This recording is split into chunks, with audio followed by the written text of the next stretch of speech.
Kumakain ka ba ng gnocchi di patate? Well, eto na ang time mo para makita mo kung anong itsura ng gnocchi di patate.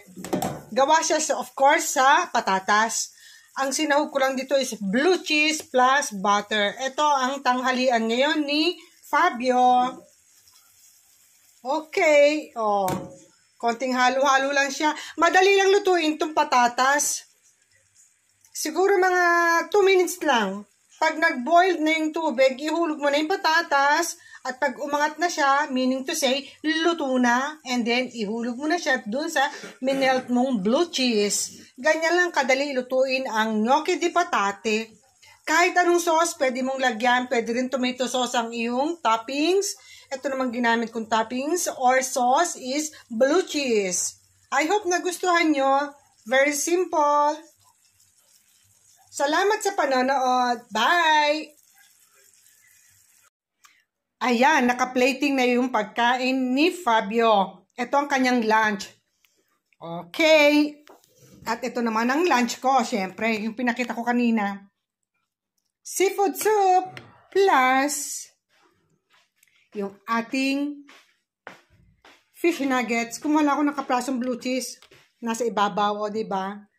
Ganyan lang siya. Very delicious. Okay? Kain na tayo. Halina kayo. Sumabay ka na. Gaya ng sinabi ko ha, magbaon ka ng rice at ako'y walang sinaing sa bahay. Hindi ka na. Kain na tayo.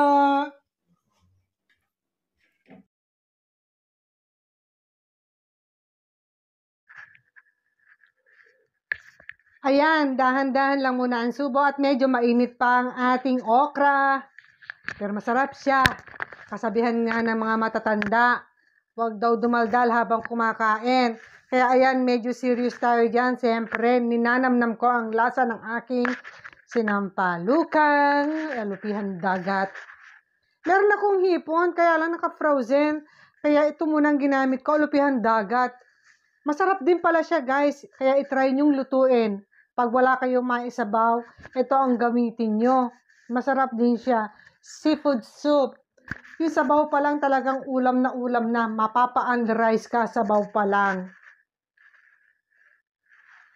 Kaya ano pang ginagawa mo dyan? Magluto ka na kung meron ka dyan mga tira-tira. Hindi kasi ako nagsasayang ng pagkain, guys. Alam niyo naman, 2 lang kami dito ni Fabio sa bahay. Pag marami mga leftover, nilalagay ko sa ref. And then the next day, bahala na si Tarzan at si Batman kung anong luto naman ang gagawin ko. Pero sigurado namang mapapakain ka dahil masarap naman yung ating i-change na luto. Nakita mo naman ang aking pinagkakainan, diretso na siya sa kasirola kung saan ako nagsinigang. Diyan na rin ako kumain, hindi ko na siya nilagay sa bowl. Parehas din yan, ako lang naman ang kakain, so hindi na tayo magpapaarte-arte pa para hindi masyado madagdagan ang aking hugasin. Ako rin naman ang maghuhugas. So, dito na ako kakain diretso sa aking kaserola. Pati yung aking fish nuggets. Diba? Nakita mo yung kawaling maliit? Diyan na rin siya diretso. Hindi na ako nagpaplato. Diretso na ako sa kawali at sa kaserola. Masarap nga yun para ramdam mo yung ating niluto. Mainit pa. Pag tinransfer mo sa plato, lumalamig agad. Diba? Isa pa ring style and technique yan, guys. Kung gusto mong ma-maintain ang inyong sabaw na medyo mainit-init pa at ang inyong food na gusto mong may maligam-gam pa. So, ganyan lang gawin mo. Bumili ka ng mga kaserol lang maliliit or kawaling maliliit. Diyan ko na siya niluluto. Diretso na rin yan sa hapagkainan. Nakita mo naman, nilagyan ko na lang siya ng towel sa ilalim para hindi naman masira yung table. O, diba? Ganyan lang. Para-paraan lang. O, diba? Go, go, go ang lola sa pagkain. Sarap na sarap. Pawis na pawis ako dyan. Lalo pa ngayon, medyo malamig na. O, ayan. Blue cheese naman yung aking kinakain. Kumuha lang ako ng kapraso dun sa niluto ko kay Fabio. Dahil gusto ko rin siyang tikman. Pero ayoko nung kain ng pagkain niya, yung gnocchi di patate. Made of potato. Masarap din siya. Kaya lang hindi ko bet. Mas bet ko itong gusto kong kainin. Gulay at saka seafoods. Medyo nagtataglamig na kasi dito, kaya parang nag-crave ako sa sabaw. Mabuti na lang meron pa akong sinampalukan. Yun ang ginamit kong pampaasim.